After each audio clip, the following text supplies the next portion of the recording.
საქართველოსთვის უაღრესად სასიხარულო და ქოცხროვისთვის ძალიან სამწუხარო ამბის შეტყობინებით ევროკავშირის საგარეო საქმეთა მინისტრების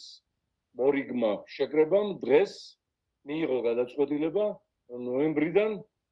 1000-ობით ქოც დაუწესდება სანქციები და ისინი აგრეთვე მათი ოჯახის წევრები დაემშვიდობებიან ევროპას და ფართო გზად არჩევათ ციმბირში, შუა აზიაში, ალადინის გამოქვაბულსა და იმ ადგილებში, სადაც თვითონ და მათი შვილები არ კადრულობდნენ არც ცხოვრებას, არც სწავლას, არც კაპიტალის დაბანდებას. აი ეს ყველაფერი საკუთარ თავს დააბრალონ და რასაც ვპირდებოდით, აი მთელ ქოცხროვას, მხედველობაშია დეპუტატები, მხედველობაშია მინისტრები, მათი მოადგილეები, დეპარტამენტის უფროსები, მოსამართლეები, პროკურორები, პოლიციის უფროსები, სუსის თანამშრომლები, მათთან შეკრული, შეამხანაგებული ბიზნეს მგელ და ქორ ვაჭრები, წმუნებულები სოფლის და ჟუჟუნა კოორდინატორებიც უბნებზე.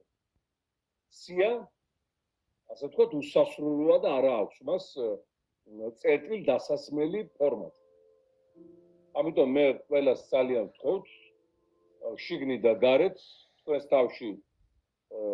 გადათვალოთ დასასანქცირებელ პირთა კატეგორია, ვინც არის ტროლი, ბოტი, ქოცი, მინისტრი, დეპუტატი, ეს მახინჯი სისტემა ჩვენ და დემოკრატიულმა სამყარომ ერთად უნდა ჩამოვშალოთ, როგორც აუქვით ერთუց მრავალი წლის წინ, რამადგან პოლიტიკაში ნასახი არ უნდა დარჩეს. ამისათვის მათი მოგშტობა მოგვიდის პროცესში, ჩვენ გვეხმარება სოფლიოს წამყვანი პოლუსები და ცენტრები დღევანდელი გადაწყვეტილებაც ევროკავშირის საგარეო საქმეთა მინისტრების სწორედ ამის დასტური გახლავთ და საბოლოო ჯამში გება დრო, როდესაც ბიძინეისტობა, ქოცობა, აი ამ ტირანული რეჟიმის მხარდაჭერა და მომხრეობა